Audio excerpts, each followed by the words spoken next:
Señor.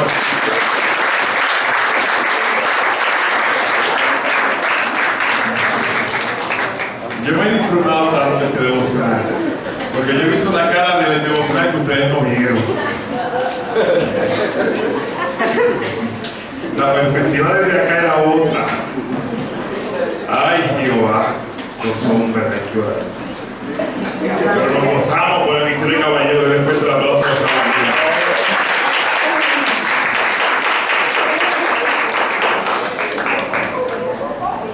Para adelante en el Señor, nos gozamos. Iglesia, hay palabra de Dios preparada para ustedes del cielo. Yo quisiera que usted se prepare para ser bendecido por medio de ella de manera muy especial en esta mañana. Hace unas semanas atrás, Ana María me ayudó con la predicación, ¿verdad? Y también tengo un esponjito ahí chévere. Y hoy pues tengo una invitada especial que me va a ayudar para arrancar este mensaje. Así que le pido a mi hermana Adrián que se acerque por aquí y nos introduzca la palabra del Señor en esta mañana. No se asuste que el próximo a lo mejor puede ser usted.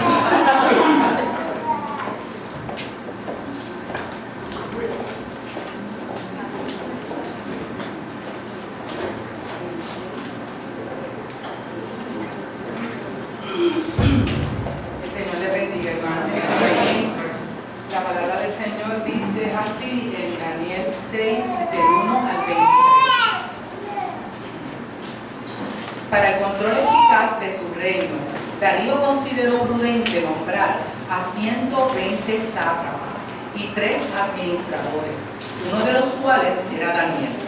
Estos sátrapas eran responsables ante los administradores a fin de que los intereses del rey no se vieran afectados.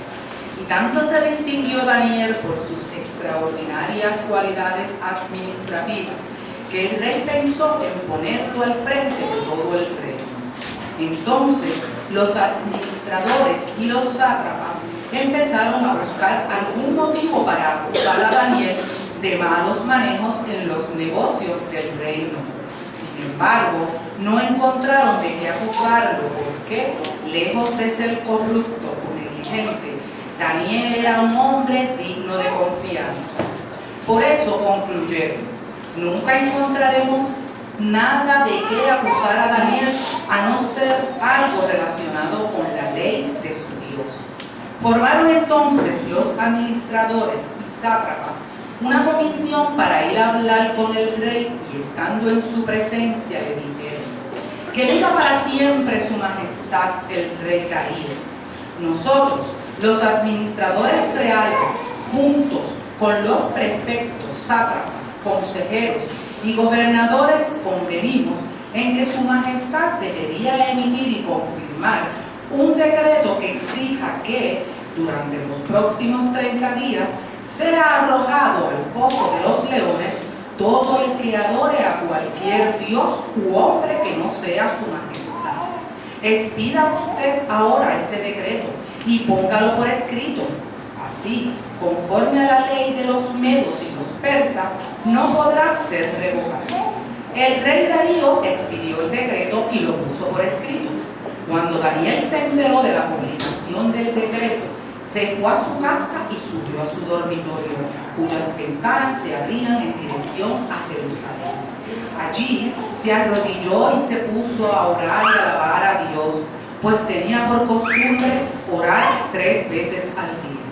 Cuando aquellos hombres llegaron y encontraron a Daniel orando e implorando la ayuda de Dios, fueron a hablar con el rey respecto al decreto real. No es verdad que su majestad publicó un decreto. Según entendemos, todo el que en los próximos 30 días adore a otro dios o hombre que no sea su majestad, será arrojado al foso de los leones. El decreto sigue en pie, contestó el rey. Según la ley de los medos y los persas, no puede ser derogado. Pues Daniel, respondieron ellos, que es uno de los exiliados de Judá, no toma en cuenta su majestad ni al decreto que ha promulgado. Todavía sigue orando a su Dios 3 veces al día. Cuando el rey escuchó esto, se deprimió mucho y se propuso salvar a Daniel. Así que durante el día buscó la forma de salvarlo. Pero aquellos hombres fueron a ver al rey y lo presionaron. No olvide su majestad que según la ley de los medos y los persas, ningún decreto ni edicto emitido por el rey puede ser derogado. El rey dio entonces la orden, y Daniel fue arrojado al foso de los leones. Allí el rey animaba a Daniel: que tu Dios, a quien siempre sirves, se digne de salvarte. Trajeron entonces una piedra y con ello taparon la boca del foso. El rey lo selló con su propio anillo y con el de sus nobles, para que la sentencia contra Daniel no pudiera ser cambiada. Luego volvió a su palacio y pasó la noche sin comer y sin divertirse, y hasta el sueño se le fue. Tan pronto como amaneció, se levantó y fue al foso de los leones. Ya cerca, lleno de ansiedad, gritó: Daniel, siervo del Dios viviente, ¿pudo tu Dios, a quien siempre sirves, salvarte de los leones? Que viva su majestad por siempre, contestó Daniel desde el foso. Mi Dios envió a su ángel y les cerró la boca a los leones. No me han hecho ningún daño, porque Dios bien sabe que soy inocente. Tampoco he cometido nada malo contra su majestad. Sin ocultar su alegría, el rey ordenó que sacaran del foso a Daniel.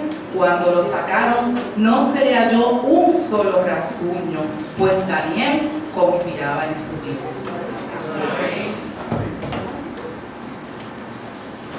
Muchas gracias a nuestra hermana Aline por esta lectura que da paso y da pie al mensaje que hoy habremos de compartir. Y es que, iglesia, hoy Dios te hace un llamado a que descanses en su fidelidad. Hoy Dios te hace un llamado a que descanses en su habilidad de serte fiel. La infidelidad es un mal que lamentablemente aqueja a nuestra sociedad hoy en día en diferentes rangos y circunstancias. Pero si hay un rango en nuestra vida, si hay un área en nuestras vidas donde ella no se va a hacer nunca presente, es en medio de nuestra relación con Dios, de parte de Él, por lo menos hacia nosotros. ¿Cuántos dicen amén? Amén.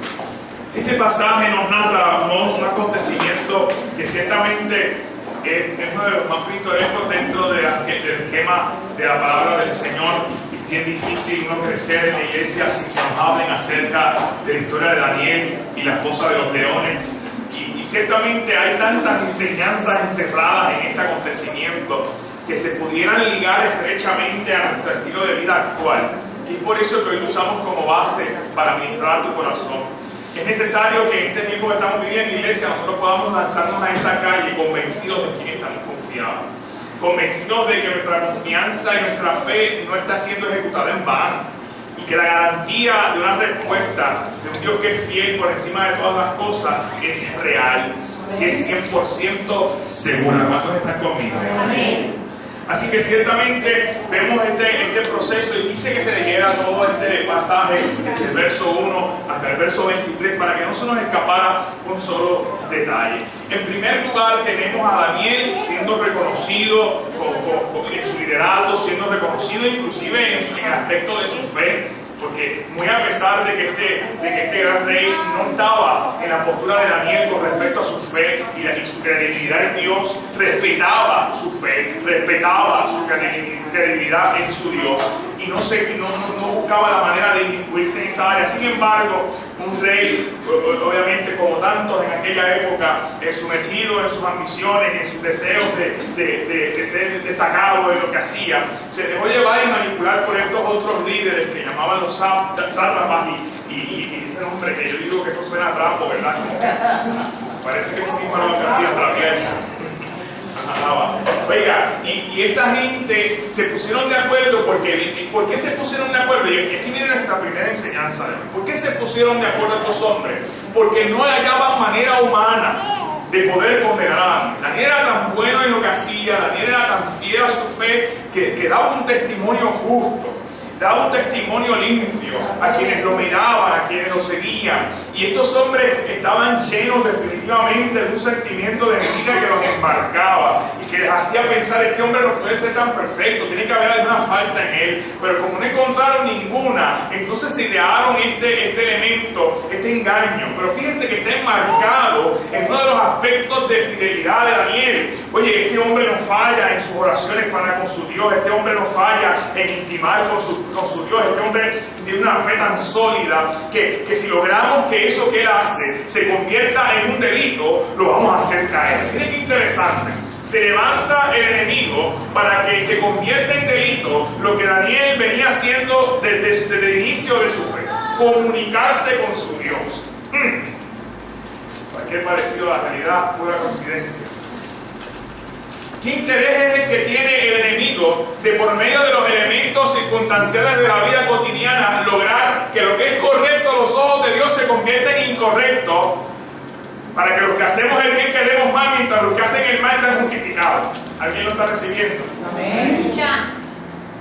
Daniel no hacía otra cosa que no fuera comunicarse con su Dios, mantenerse en comunión con Dios, alimentar su relación con Dios por medio de la oración. Y el único medio por el cual estos hombres entendieron podían hacerlo caer era si lograban convertir su acto en un delito, por medio de la ley. Fíjate cómo enfatizan en varias ocasiones que por medio de la ley de los medos y los persas, cuando un rey establecía un decreto, era irreversible. No había forma de ir en contra y había que cumplir con lo establecido en dicho decreto. Así que una vez ellos lograsen que el rey estableciera el decreto, ya tenían el campo gano, porque no había humana manera de que Daniel se equivocara. Siempre había riesgo de que Daniel se retractara. Siempre había la posibilidad de que Daniel simplemente le fuera infiel a Dios, renunciara a su fe, renunciara a su posición de esperanzador y de comunión con Dios y actuara conforme a lo que los hombres querían que actuara. Eso es una posibilidad. Pero una vez establecido el decreto y Daniel se entera del decreto, Daniel prefirió, pedir disculpas que pedir permiso, como dicen por ahí. Y dijo: no, espérate un momentito, yo lo siento mucho por mi rey, a quien reconozco, porque fíjate que Daniel no deja de reconocer la autoridad del reinado, pero dice: yo tengo una prioridad, y ese es mi Dios. Y todo esto a lo mejor no lo dice literalmente, pero cuando dice que Daniel se retiró a su casa y subió a su habitación para establecer su cadena, su proceso de oración al Padre, está dejando meridianamente claro que él no estaba dispuesto a renunciar a su fe. Él no estaba dispuesto a dejar atrás lo que él sabía que le garantizaba seguridad, según la enseñanza del día de hoy. Este hombre nos está dando testimonio de perseverancia. El mundo quiere que lo que tú haces sea juzgado como algo negativo para que tú te sientas inculpado, para que tú te sientas fuera de lo correcto. Pero nosotros fuimos llamados a educar al mundo. Nosotros fuimos llamados a marcar al mundo. Nosotros fuimos llamados para mostrarle al mundo en la luz lo que es correcto. Y lo que es correcto es que el mundo desista de vivir en tinieblas y anhela vivir en luz. Que ya lo hablamos la semana pasada. ¿Cuántos dicen amén? Amén. Así que en ese sentido, el reto más grande que tenemos los cristianos es prevalecer en nuestra fe, es perseverar en nuestra convicción, es verdaderamente vivir con la certeza de lo que esperamos y la convicción de lo que no vemos. Eso es fe, es poder declarar una palabra de credibilidad sobre lo que todavía no se ha hecho nada ante nuestros ojos. Y esta iglesia, bajo nuestro proyecto Visión 2012, ha establecido que nuestra postura es una postura de firmeza sobre la roca que es Cristo, llamando las cosas que no son como si fuesen, y eso es fe, porque sin fe es imposible agradar a Dios. La postura de todo creyente debe ser estar firme sobre la roca que es Cristo, y desde esa posición declarar en fe que las cosas que todavía no hemos visto, que las cosas que nuestro oído no ha escuchado y que cosas que nuestro ojo no ha podido alcanzar a ver, es posible en el Señor. Nosotros no podemos estar a la disposición de que el mundo manipule nuestra credibilidad en Dios. Nosotros no podemos exponernos a medir nuestra credibilidad en Dios en base a las circunstancias de la tierra, porque nuestra fe no corresponde a este mundo, corresponde al mundo celestial, corresponde al poderío del reino de los cielos. ¿Cuántos dicen amén? Amén. Nosotros no estamos creados para confiar a plena y a ciegas en hombres. Nuestra credibilidad ciega solamente puede recaer sobre un Dios todopoderoso que dentro del marco de esa fe, Dios nos invita a que nos sujetemos a las autoridades terrenales. Pero no dice Dios en su palabra, créele a ellos a ciegas. No dice la palabra, sométete a ellos aunque me traiciones a mí. No dice en su palabra, oye, ignora todos mis preceptos y sujétate a la autoridad de la tierra. No, te dice, sométete. Pero dentro de ese sometimiento hay un grado de sabiduría impartido por Dios a nosotros. Y la misma palabra nos enseña que si alguno está falto de sabiduría, la pida y le será dada, oiga, ¿cómo? Hay abundancia, mi hermano, así que no hay excusa, porque de lo que nos falta Dios nos provee. Y en medio de esa sabiduría Dios nos llama a ser sometidos a la autoridad terrenal, sin ser sin dejar de ser fieles, sin ser infieles a nuestra credibilidad y a nuestra fe. Daniel es un testimonio preciso, Daniel es un testimonio transparente de eso. A pesar de aquel decreto que él sabía que conforme a la ley representaba ahora que su acto era una delincuencia, él no renunció a su fe. Regresó a su casa, se metió en su habitación y comenzó a orar. Algo que para él era muy común. Y aquellos hombres aprovecharon la oportunidad, lo acusaron y el rey no tuvo más remedio. Pero qué poderoso es el proceso en el cual el rey intenta, aún por encima de la ley, de justificar a Daniel. Tercera enseñanza de hoy, iglesia. Qué poderoso es saber que cuando nos empeñamos en profesar nuestra fe, que cuando nos empeñamos en establecer claramente quiénes somos en Cristo, aún las autoridades terrenales se humillarán, aún las autoridades terrenales se doblegarán, aún las autoridades terrenales lo pensarán dos veces antes de poner su dedo sobre nosotros, porque este no es cualquier hijo de vecino, este es el hijo del rey, este es uno de los que adora a Dios, este es uno de los hombres y mujeres de fe de esta tierra que es llamada la ira del Cordero.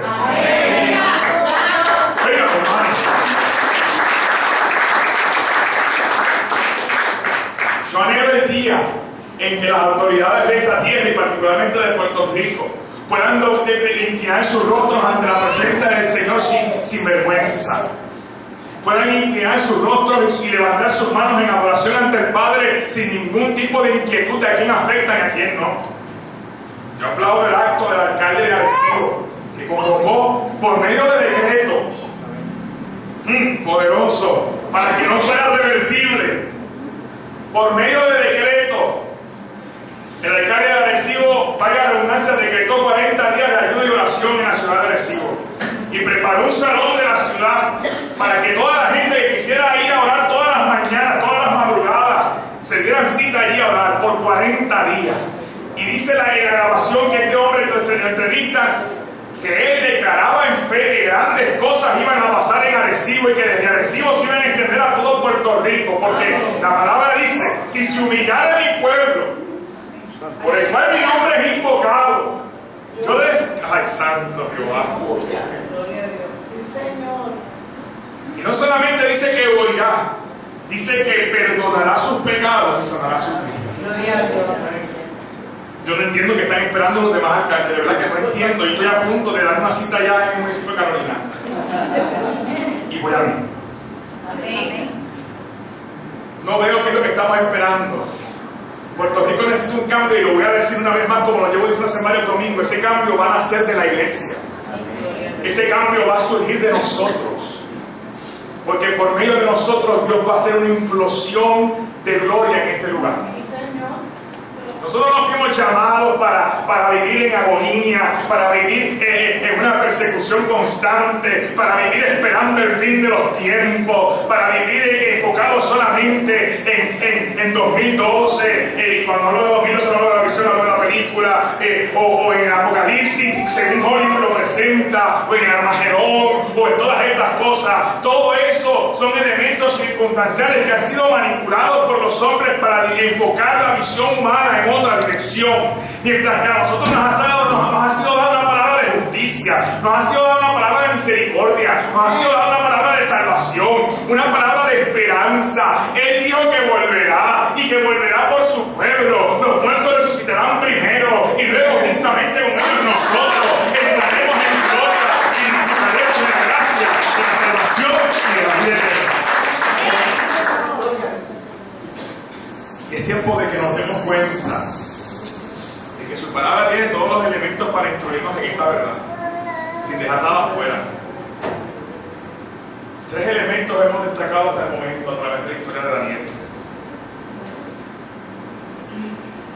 En primer lugar, estamos siendo perseguidos. El mundo quiere convertir tu fe en un delito. Y está de ti mantenerte firme en tu postura. Está de ti mantenerte firme en tu credibilidad en Dios. ¿Sabes por qué? Porque Dios no es negociable. Cualquier cosa podrá negociar contigo menos a Dios. De hecho, Él murió hasta por los que negocian su nombre. Segundo, Dios te llama a una postura de perseverancia. Daniel perseveró. A pesar de las leyes impuestas por el hombre, él no renunció a su fe. Él estaba consciente que en ausencia de su fe lo que le esperaba era calvario. Lo que le esperaba era la paga de su ignorancia ante la realidad de que Dios era un Dios real. ¿Cuántos están conmigo? Amén. Oiga, aquí usted y yo estamos claros de que si entramos en una vida enmarcada por el pecado, y el pecado se convierte en el plan número 1 de nuestras vidas, la paga es solamente una, que se llama muerte. Y no vamos ahora a entrar en detalle con respecto a ese elemento, pero ciertamente, independientemente de qué muerte estemos hablando, yo no quiero ninguna, a menos que sea aquella que va a venir a mi vida por causa de que Cristo me vino a buscar. ¿Cuántos están conmigo? Amén. Y en tercer lugar, pero no menos importante, cómo Dios se va a encargar de ponerte en honra ante las autoridades terrenales. El rey no pudo implementar la ley de inmediato sobre Daniel, titubeó, porque es que este es el hombre que le cree a Dios. Este es el hombre sabio cuya fe ha estado todo el tiempo y públicamente expresada hacia ese Dios en el que yo no creo, pero él sí. A mí me llena de pasión saber que el mundo se doblegue ante eso. A mí me llena de pasión el saber que el mundo, aunque no le crea a mi Dios, respete mi fe. Amén. Y se detenga ante la autoridad de mi fe. Y reconozca que no tiene parte conmigo conforme a mi fe. Porque el enemigo y el mundo tienen parte conmigo porque yo sé en quien yo he creído.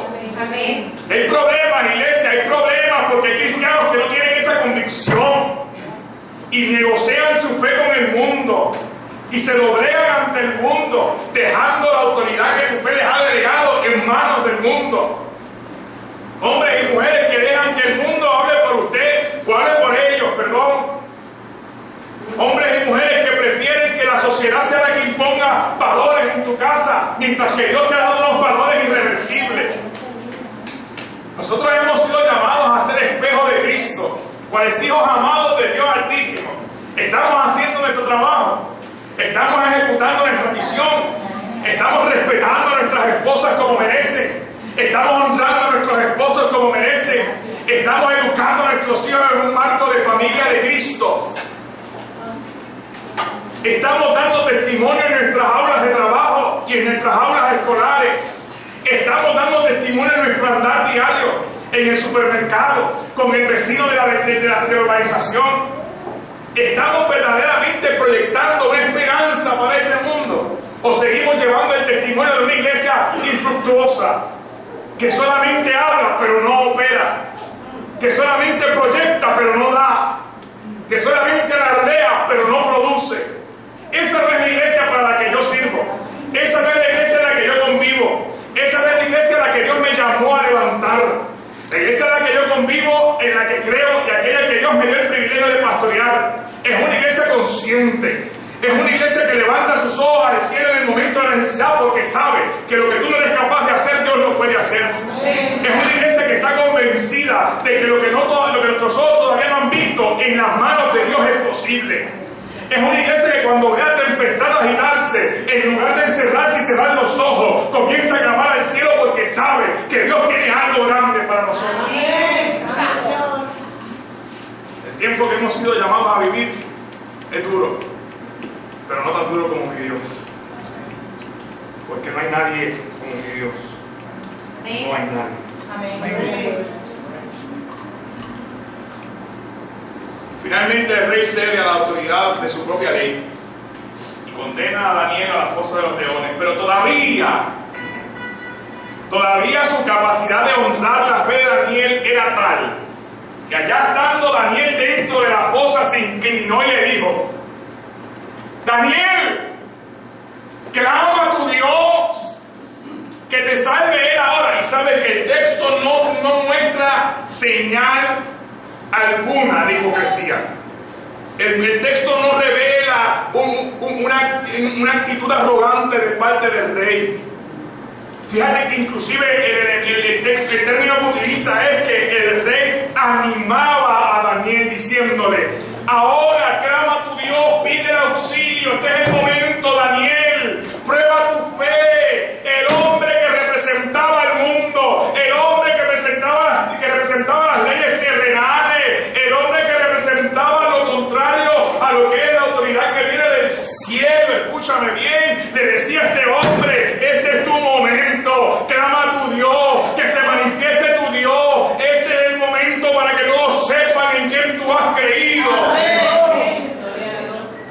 Yo creo que llegará el día en que las autoridades terrenales de este país van a comenzar a levantar sus voces en favor de la iglesia. Yo no estoy hablando de los evangélicos, yo no estoy hablando de los bautistas, yo no estoy hablando de los presbiterianos, ni siquiera estoy hablando de los católicos. Estoy hablando de la iglesia de la cual habla Cristo en su palabra, que es un solo cuerpo, una sola sangre, un solo proyecto de salvación. Puerto Rico tiene que reconocer a Dios y va a empezar a través de ti. Amén. Yo quisiera que ese fuera mi rey, mejor dicho, gobernador. Oye, hombre sabio, fiel a las leyes que implantaba, no renunciaba a sus leyes, pero tampoco atacaba la credibilidad de otros.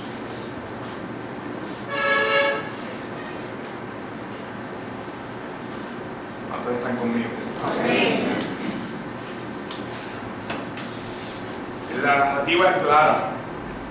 Aquel hombre no pudo ni dormir esa noche. A ese nivel llegaba su inquietud. Ya su corazón estaba claro de que ese Dios del cual Daniel le había hablado tenía que ser real. Aquel rey estaba semi-convertido ya.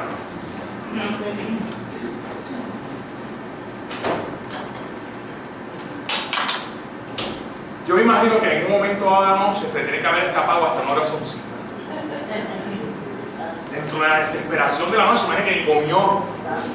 En algún momento dado no pudo más y tuvo que haber dicho: mira, si tú existes, ese Dios si tú, el Dios de Daniel, estás por ahí, me escucha. Métete en ese roto, chico, ya algo. Ese hombre es demasiado bueno para mí como para perderlo. ¿De ti dirías lo mismo? ¿Sería capaz alguna autoridad terrenal sacar sus dientes por ti? Por el mero hecho de que le sirves a Dios. Al otro día yo me imagino que aquel hombre se levantó como cual niño que tiene su primera gira para el morro, deseoso por llegar a aquella fosa y ver qué había pasado allá adentro. Y viene la cuarta y más poderosa de las enseñanzas que hoy Dios quiere regalarte. Es más, hay dos en una. Esto es un 2 por 1. El rey manifiesta su fe por primera vez, públicamente. Cuando aquel hombre abre su boca y llama a Daniel, le está dejando saber al mundo que él tenía la fe y la esperanza de que Daniel estuviera vivo. ¡Aló! La vida de Daniel solita, sin que Daniel dijera nada, había estado ministrando a aquel hombre toda la noche. Y lo llevó a tal punto que sin dormir y sin comer, se levantó con el único afán de hacer un llamado de fe. ¡Daniel, respóndeme!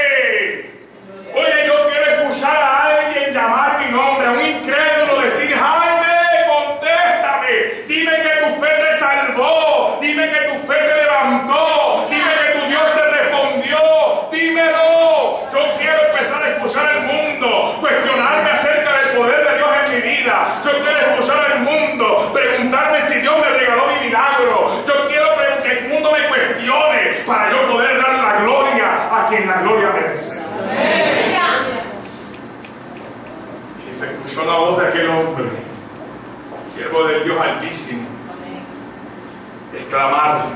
Fíjate qué interesante, escuche bien.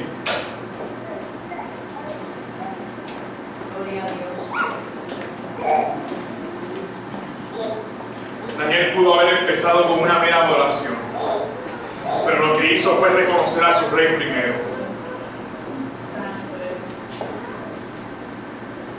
Exaltó primero a su rey. ¡Viva el rey!, le contestó.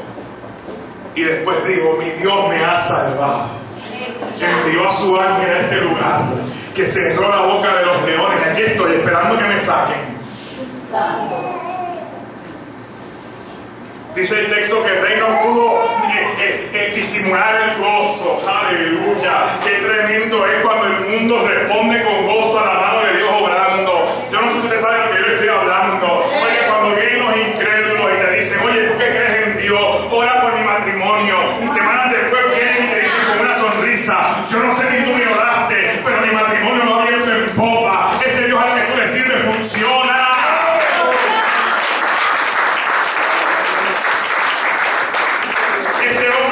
Contener su gozo. No solamente Daniel estaba vivo, que eso era un plus para él, sino que Dios era real. Se manifestó el Dios de Daniel, obró en favor de su hijo, lo salvó de la boca de los leones. Oiga, mi hermano, y dice la palabra más adelante, y aquí es que viene el impacto de cómo Dios se manifiesta en favor nuestro. Dice la palabra más adelante, y yo le voy a invitar que vaya conmigo al verso 24. Aleluya. Dice el verso 24, lo tienen. Luego el rey dio la orden y trajeron a aquellos hombres que habían acusado a Daniel, los echaron al foso de los leones, y ellos, a sus hijos y a sus mujeres, y aún no habían llegado al fondo del foso cuando los leones se apoderaron de ellos y trituraron todos sus huesos. Cruel, gráfico, fuerte. Ahí no se salvó ni la suegra. Pero a mí lo que yo quiero destacar en esta hora es que Dios mismo les permitió que se revelara la realidad de lo que él había hecho. Se pudo haber quedado ahí la cosa, pero Dios sabía que hacía falta que el mundo supiera lo que debió haber pasado con Daniel cuando cayó en esa fosa. De la manera que reaccionaron los leones con toda esa gente, era como tenían que haber reaccionado con Daniel. La única razón por la cual no pasó era porque Dios estaba ahí. Porque Dios estaba ahí.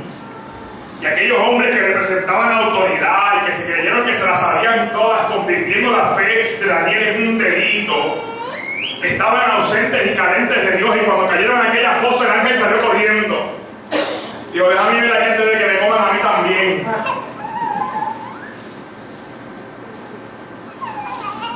La paga del pecado es muerte.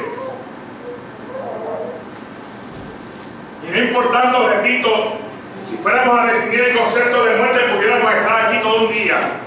Pero ese no es el elemento principal ahora. La ausencia de Dios nos inclina al pecado y la paga del pecado es muerte. Hermano, esto no es un a lo mejor. O sea, esto no es como cuando usted se compra una camisa que no necesita. No sé si alguien me está entendiendo. Te va a una tienda y ve una camisa color parcha. Esos colores extraños. Y usted no va buscando la camisa, pero usted dice: fíjate, eso es algo que yo podría tener en mi closet, porque en algún momento lo voy a necesitar. Y viene usted y lo compra y se gasta 25 pesos en la camisa, que lo pudo haber usado en otra cosa mejor, pero como posiblemente en el futuro le voy a dar uso, me lo voy a gastar innecesariamente por demás, pero lo voy a hacer. Y voy y meto la camisa en el closet con todo el sticker guindando, y pasan los días y las semanas, y de repente digo: déjame ponerme la camisa aquella que me compré. Cuando me la pongo, ay, a mí no me gusta como me quedó esta camisa, la voy a dejar para otro día. Y pasan los días y las semanas, y la sacamos de la percha y esta vez no la ponemos nada más que por encimita. Ay, no, pero es que la última vez que me la medí no me gustó, y la volvemos y la enganchamos. Y pasan los días y las semanas, y la próxima vez la tocamos en el coche, pero ya esta vez y la sacamos. No, porque es que la última vez que me la puse no me gustó. Y pasan los días y las semanas, ¿y dónde termina la camisa? ¿O en el Salvation Army o en la próxima adoración un hermano de la iglesia?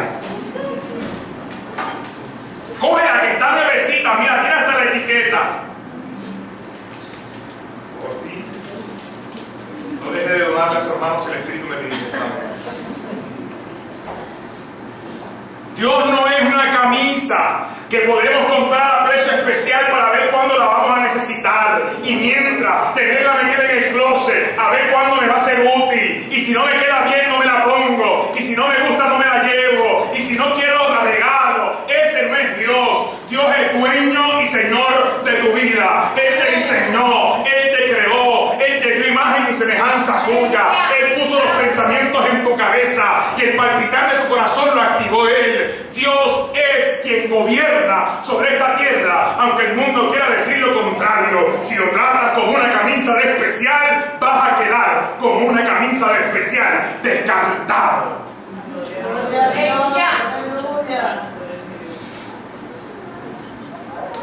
Yo no descarto las camisas de especial porque son las que realmente me salen buenas. Pero mucho menos descarto a Dios. Yo tengo un solo problema con Dios. Y es que siempre que me equivoco me lo hace saber. ¿Y sabe qué descubrí? Que esa es mi mayor bendición.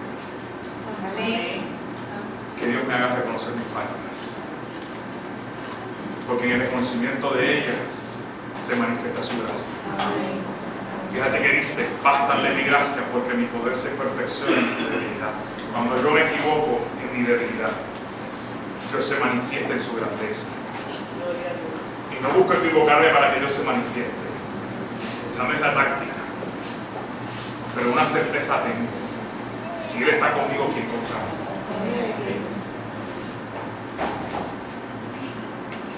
Cierro con esto, iglesia. Exacto.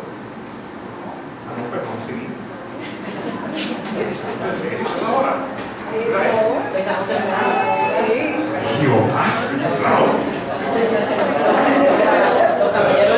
estamos grabando, ¿verdad? Se quede grabado que entramos a las 2:30. Gloria a Dios. Mire, escuche bien. Escuche bien. Dios honra a los que le honran. Dios pone en gracia a los que les reconocen en todo tiempo. No lo ponga en duda. Peor aún, no comete el error cotidiano de los cristianos. Esos que son bendecidos por Dios y dentro de la bendición maldicen. Quiero un ejemplo. Pero es que no sabemos si lo queremos escuchar. Eso lo voy a dar de tomar. Amén, amén. Son esos que le piden a Dios un trabajo y cuando Dios les abre la puerta y entran y descubren que el jefe no es el mejor del mundo, entonces reprenden. Yo reprendo esta puerta que se abrió y me confundió y no viene de ti, porque esto no puede ser de ti, porque este hombre es un impío. Hermano, ¿usted cree? Escuche lo que le voy a decir y por favor analícelo. ¿Usted cree que Dios lo mandó a usted al mundo para utilizarlo en la vida de gente bendecida, o usted cree que Dios lo trajo a usted al mundo para impactar vidas que necesitan ser bendecidas?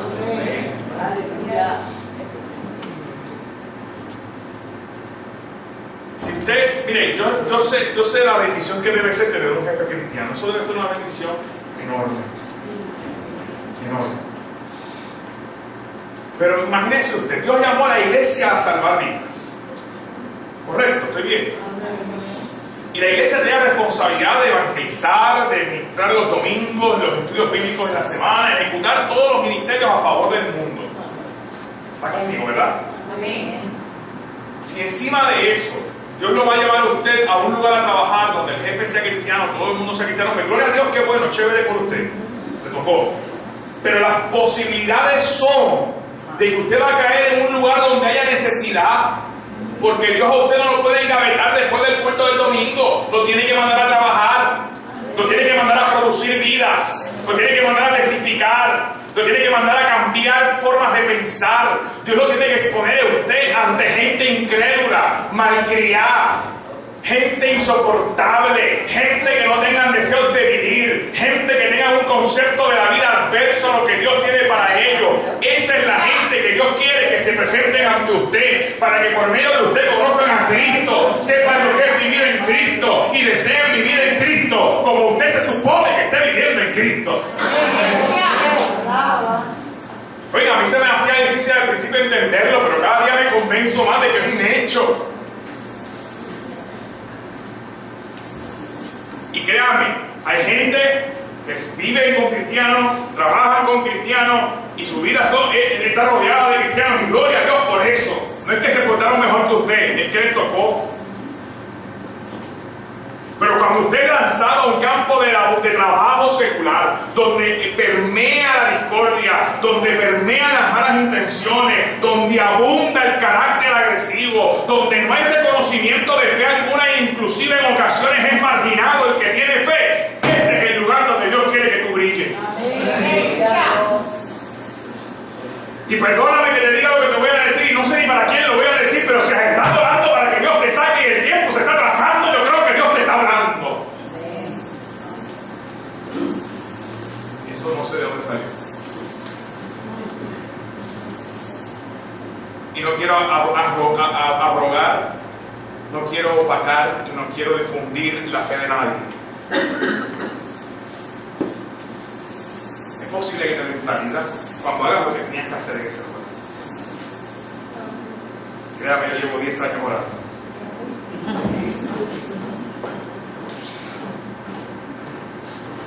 Y cada día oro con más desesperación. Sí, porque yo soy humano, ¿sabes? Carne y hueso. Como usted. Pero cada día que llego a mi trabajo, Dios vuelve y me confirma: por eso es que tú estás aquí. Por eso. Por eso es que tú estás aquí. Gente que se quiere morir porque les apesta la vida. Y te lo dice. Y es el momento preciso para que tú les digas: ¿sabes qué es lo que pasa? Que no quiero entender que tú vales más para Dios que lo que vales para el mundo. Que si estás viva y todavía Dios te sigue levantando todas las mañanas, porque Dios te pudiera llevar a otro lado, si quiere. Pero si te hace levantarte todas las mañanas es porque todavía Él sabe que tú puedes aguantar esto y mucho más.